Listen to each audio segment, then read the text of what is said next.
Salut à toi qui souhaite une vie meilleure. Bienvenue pour cette nouvelle vidéo. Aujourd'hui, je vais te parler de pourquoi la majorité des épargnants s'appauvrissent de jour en jour. Mais avant de commencer, comme d'habitude, n'oublie pas de t'abonner à la chaîne si ce n'est pas déjà fait afin de ne rater aucune de mes vidéos. Je m'excuse également de l'écart entre les vidéos. Des petits soucis de santé associés à plusieurs projets en préparation me laissent vraiment peu de temps. Donc ça va être compliqué encore un moment, mais j'espère pouvoir reprendre un rythme d'une vidéo par semaine.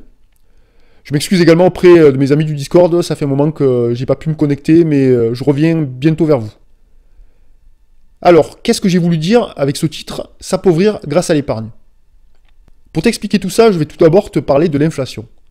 L'inflation est la perte du pouvoir d'achat de la monnaie qui se traduit par une augmentation générale et durable des prix. Elle doit être distinguée de l'augmentation du coût de la vie. Pour évaluer le taux d'inflation, on utilise l'indice des prix à la consommation, l'IPC. Cette définition est celle de l'INSEE, donc de l'organisme chargé du calcul de l'inflation. Pour calculer le taux d'inflation, via l'indice des prix à la consommation, l'INSEE utilise un panier de biens et services de référence. Elle mesure la variation des prix de plus de 1100 familles de produits sur un total de 30 000 points de vente. Voici la répartition des familles qui sont étudiées pour le calcul de l'INSEE. Le premier point qui m'a sauté aux yeux, c'est la part réservée au logement, eau, gaz, autres combustibles qui est de seulement 14%. Je sais que chacun a ses habitudes de consommation et qu'il est difficile de faire un indice qui contente tout le monde. Mais s'il y a un point où la plupart des gens se retrouvent, c'est bien sur les dépenses liées au logement. Pour aller encore plus loin, il faut savoir que l'immobilier compte pour seulement 6 à 7% à lui seul. Le loyer est souvent la première ou la seconde dépense des ménages, alors que l'INSEE prend en compte seulement 6%. Pour être complet, je vais te donner la raison de ces 6% selon l'INSEE. Ce chiffre est tout simplement obtenu par la non prise en compte des remboursements de crédit par les propriétaires de leur logement. Donc en gros, 60% de la population qui est propriétaire de son logement paie selon l'INSEE 0 € de loyer. Et pour les 40% de ménages locataires, le chiffre est de 22%, ce qui est plus proche de la réalité. Malheureusement, la moyenne des deux, ça fait 6%. Dans un sens, je comprends le raisonnement, mais je ne suis pas d'accord avec pour la simple et bonne raison que ces propriétaires ont aussi l'obligation de se loger. C'est juste qu'ils ont fait un choix, celui de payer un crédit plutôt que de payer un loyer. Même si l'INSEE considère que c'est un investissement, ce qui est faux, acheter sa résidence principale est un placement, mais sûrement pas un investissement, il faudrait quand même prendre en compte une partie de ce remboursement de crédit, plutôt que de rester sur la base de 0, alors que c'est quand même une dépense contrainte. Après, je pourrais continuer à critiquer ce que l'INSEE prend en compte pour son calcul, par exemple, prendre en compte à hauteur de 9% les loisirs et la culture, alors que, bien sûr, ce n'est pas quelque chose d'indispensable pour vivre. Pareil pour l'alcool, le tabac ou l'hôtellerie, café, restauration. Ce sont des choses qui ne sont pas indispensables, donc qu'on pourrait mettre dans un autre calcul, ou alors où il faudrait réduire leur influence. Mais là, je reconnais que mon avis est contestable. Bref, sans aller aussi loin que je le préconise, si déjà l'INSEE s'en tenait à prendre en compte les différents secteurs de dépenses en fonction de la part réellement dépensée par les ménages, ce serait déjà plus proche de la réalité. Une autre chose qui pondère les augmentations et qui est pris en compte par l'INSEE, c'est l'effet qualité. C'est-à-dire que lorsque le prix d'un bien augmente, son augmentation n'est pas prise en compte si le bien fourni a plus de solidité, de performance ou de confort. Mieux encore, le prix peut être considéré comme en baisse alors qu'il augmente toujours grâce à ses améliorations. Cela peut s'appliquer à l'automobile, l'informatique ou la téléphonie. Alors accroche-toi parce que tu vas en tomber de ta chaise avec cet exemple. Pour l'INSEE, le prix des ordinateurs a été diminué par 20 depuis 1996. Par 20. Donc je me suis amusé à retrouver le prix d'un ordinateur en 1996. Donc j'ai retrouvé plusieurs chiffres, mais en prenant un ordinateur plutôt moyen bas de gamme, on était sur environ 8000 francs. Allez, je parle d'une unité centrale sans écran. Donc 8000 francs convertis en euros, ça donne environ 1220 €. Donc selon l'INSEE, une unité centrale moyen bas de gamme aujourd'hui coûte 61 €. Complètement absurde comme raisonnement. Bien sûr que la puissance de calcul informatique aujourd'hui est incomparable avec ce que nous avions en 1996. Mais cela justifie-t-il que l'on considère que le prix a été divisé par 20 ? Divisé par 2, voire 3, je veux bien, parce qu'aujourd'hui on peut trouver des unités centrales entre 4 et 600 €.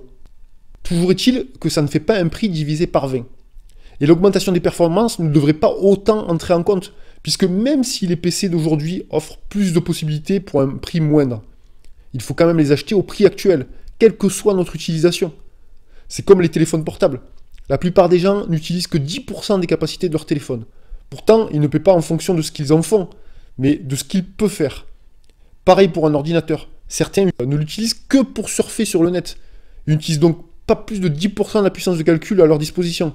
Bref, quelle que soit l'utilisation que l'on a de son ordinateur, on est quand même obligé d'en acheter un.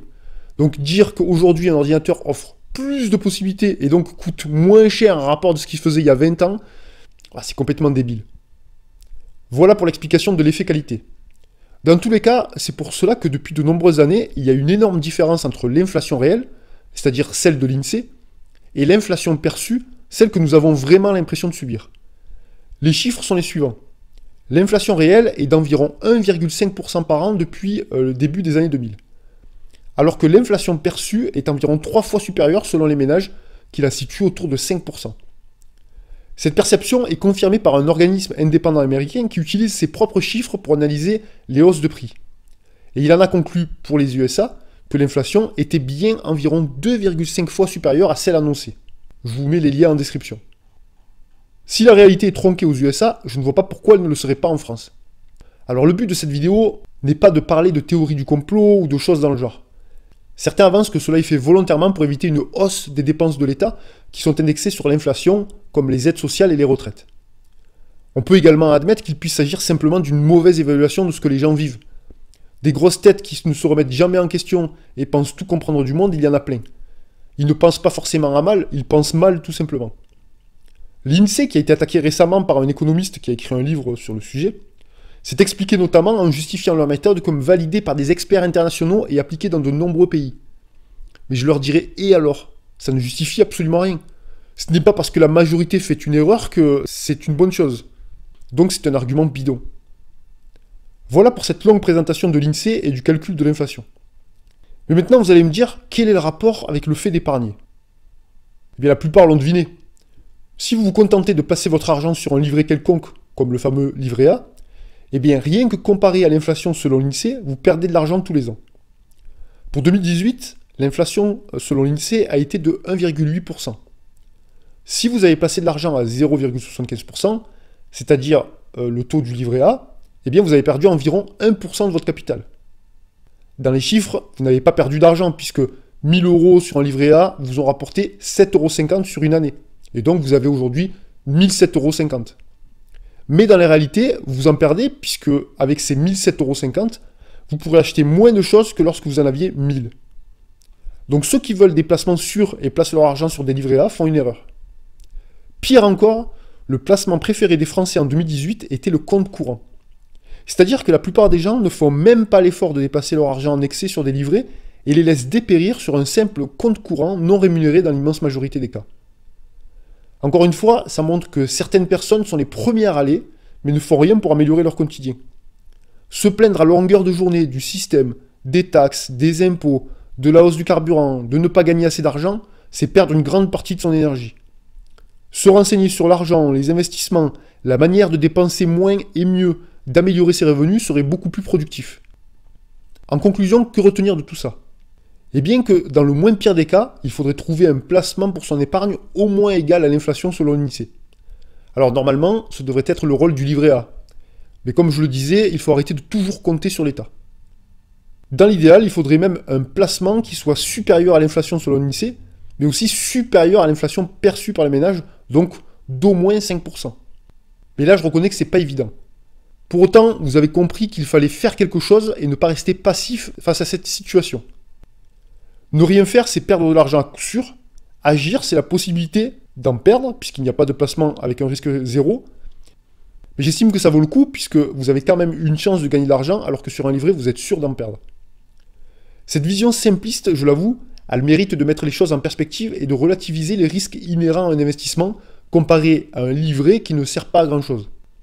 Je ne dis pas qu'il ne faut pas d'épargne de sécurité au cas où, mais je pense qu'il faut peut-être se renseigner sur les différents types de placements qu'il existe aujourd'hui et ne pas se contenter du minimum que l'on connaît ou de ce que les banques nous proposent. Après, c'est comme tout dans la vie.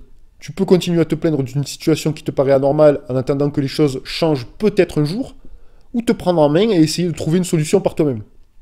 Compter sur toi ou compter sur les autres. Le choix t'appartient. Merci d'avoir suivi cette vidéo qui aura probablement une suite avec les placements envisagés pour son épargne. Si ça t'a plu, n'hésite pas à liker, partager et à me donner ton avis dans les commentaires. Je te dis à bientôt pour une nouvelle vidéo. Ciao, ciao.